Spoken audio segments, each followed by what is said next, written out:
Imagina que nesse lugar as pessoas começam a desaparecer, mas a resposta está debaixo do nariz. Mas quando perceber, já é tarde demais, pois este é o filme de terror Escavadores de 2008. E eu sou o F, o escavador de fossas. Então vamos para a história. Um homem apaixonado não quer guerra com ninguém, mas se mexerem com seu coração, ele está disposto a declarar guerra a todos. E vemos David que veio pagar o dote para se casar com Marianne, e logo poderiam morar juntos e fazer muita sacanagem sem medo. O problema é que à noite ela está em casa com sua família e começa a escutar algo no quintal, e começa um tiroteio, e pelo local onde eles moravam, tudo dava indício de serem índios. Então eles se escondem na adega de vinho, mas algo começa a andar pela casa e com certeza não era humano. No dia seguinte, David chega com John Clay, o xerife daquela região, e a casa estava toda desarrumada e cheio de sangue.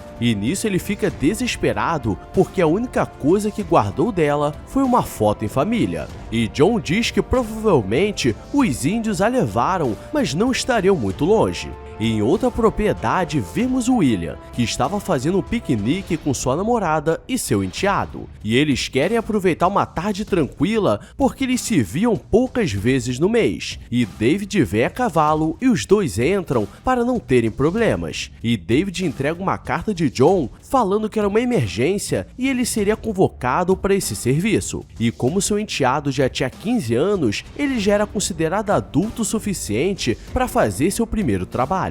William começa a analisar o corpo dos que ficaram, e eles possuíam um corte estranho e o corpo estava podre por dentro, e deveria ser um veneno muito potente. E David encontra um buraco suspeito do lado de fora, e aquilo parecia que foi cavado há pouco tempo. E como era um caso atípico, ele chama o capitão da guarda para ajudar nessa busca, pois poderia ter uma guerra com os índios da região. O capitão chega todo arrogante, falando que teriam que expulsar mais alguns índios da região para prenderem, e coloca seu funcionário Negão da Canela Fina para ajudar a cavar as covas, já que ele é bom com o trabalho braçal. E esse é Callahan, que era um semi-escravo livre, pois ele tinha privilégios por saber cozinhar muito bem, e eles seguem caminho até as florestas. No caminho, o cavalo do David pisa em um buraco, e o cavalo se assusta, mas como não era nada grave, eles seguem. Mas o que eles não viram que naquele buraco tinha uma pessoa viva. E após alguns minutos, eles encontram um índio no meio do nada com seu cavalo, e mesmo sem ele fazer nada, eles acertam o cavalo para ele não fugir e vão para cima. E isso explica porque os índios não gostavam do homem branco.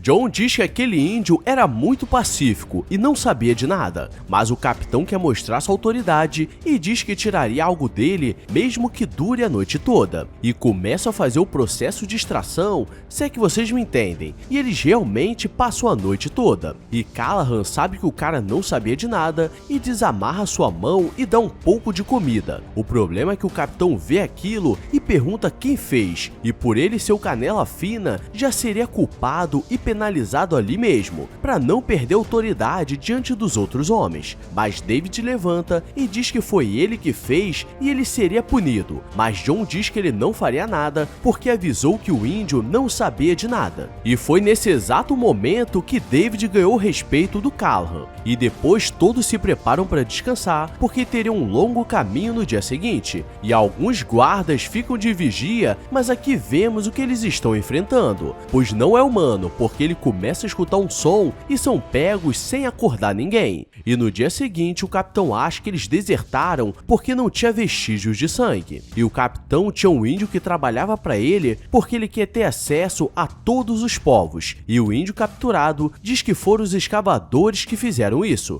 E naquela região, essa história era apenas uma lenda de uma tribo que vivia no solo e caçava à noite. E ao redor do acampamento estava com alguns buracos suspeitos suspeitos no solo, mas eles preferem acreditar que foi outra coisa. John não quer continuar com eles e decide fazer outro caminho, e os 4 continuam suas jornadas atrás de Mary Ann e acampam para descansar. O problema é que começa a escutar um barulho de algo se aproximando, e quando atirariam era Callahan, que pediu para ir com eles, e ele só não levou um tiro por causa do seu chapéu e dos seus dentes brancos, senão ele viraria estatística. No dia seguinte, eles continuam seguindo e encontram mais buracos no chão, e Peter, o jovem mequetrefe, começa a olhar o local e encontra um tufo de cabelo, e quando escavam, ali tinha uma jovem enterrada com as mesmas marcas do pessoal da casa, e tudo indicava que ela estava falecida até seu dedo do pé começar a se mexer. Então era algum veneno que deixou ela paralisada, e aquilo estava ficando cada vez mais bizarro. Então eles preparam a carroça para o Peter voltar para a cidade e entenderem o que era aquela toxina. Eles chegam em uma floresta e tudo estava muito calmo, então poderiam ter índios hostis, e lá no meio havia um índio, mas ele faz sinal de paz, e no susto David atira declarando guerra, e ele corre. E agora mesmo que eles precisam ficar atentos porque estavam no território deles, e quando John se distrai, leva um tiro no pescoço e cai fedendo. E no susto, eles ainda perdem os cavalos, e enquanto que eles estão tentando sobreviver, Peter para no caminho para descansar, e coloca a jovem no chão e dá um beijo de boa noite. E galera, seu primeiro beijo ser com uma pessoa que parece um boneco é meio triste. Eu vou arrumar uma laranja para esse jovem. Eles continuam escondidos até anoitecer, e tudo parecia mais calmo, e Callahan tem a ideia de queimar algumas plantas para atrair a atenção deles para um lado, enquanto que eles seguem para o outro. E eles encontraram os cavalos que fugiram, e Peter está descansando quando algo acerta seu pescoço e cospe na ferida, e ele é enterrado vivo e ele só consegue mexer o dedo. Os 3 estão assustados porque tudo pode acontecer, e William ficaria de guarda nessa noite e começa a fazer a ronda. O problema é que eles começam a escutar um grito e eles veem várias criaturas saindo do chão, mostrando que os escavadores realmente existiam, e William foi marcado e começa a sentir seu corpo dormente, e para não ficarem ali, seguem caminho na madrugada. Uma índia estava acampando, mas ela não falava o idioma deles e apenas o William sabia traduzir, e ela diz que ele estava marcado e os escavadores iriam atrás dele, mas ele finge que não entendeu, e ela explica que essas criaturas estavam ali antes mesmo dos índios, e como ela era pacífica e conhecia o local, decidem levar junto até a entrada do território dos índios Utah, que dominavam a região, e dessa forma poderiam negociar a libertação da Mary Ann, mas nesse ponto da história, David já estava incrédulo que ela poderia estar viva. Eles param mais uma vez para descansar, porque esse povo só pensa em dormir, e as criaturas aparecem para pegar o William, mas agora eles estavam preparados, e só ele que não estava, porque seu corpo estava mais dormente ainda. E para atrapalhar, ele ainda consegue acertar a perna do Callahan, e ele acha que seria abandonado por atrair as criaturas, mas o colocam no cavalo e seguem até a floresta. Chegando na floresta, 2 índios aparecem, e David consegue conversar com eles em francês, e eles dizem que estavam caçando os escavadores e precisavam de uma isca, e levam William, que estava marcado, e eles jogam no chão um colar com pertence de outras pessoas que foram usadas como iscas, e ali estava o amuleto que ele deu de casamento para Mary Ann, e agora mesmo que ele fica com raiva porque não tem chance dela estar viva, e ele pede para a Índia cuidar do Callahan, que estava baleado, enquanto que ele vai atrás para salvar o William e se vingar.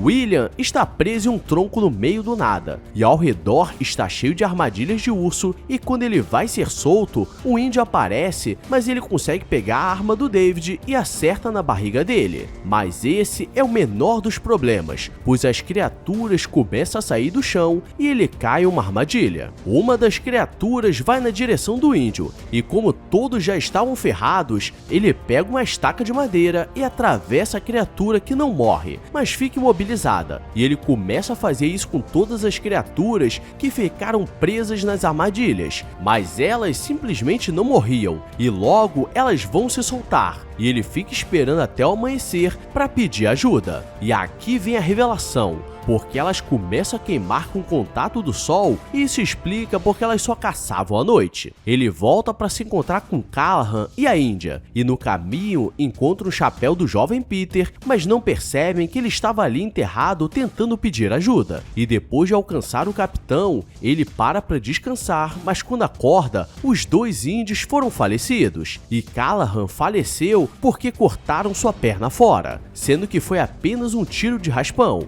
e termina com ele terminando com menos do que tinha quando começou. E pra mim, o grande vilão foi esse capitão, que tinha um bigode grande e um ego maior ainda. Mas como eu sei que você é humilde, então deixa nos comentários que filme você gostaria de ver aqui resumido. E quero coisas de qualidade duvidosa. Agora vou nessa. Obrigado a todos por assistir. Então, fui!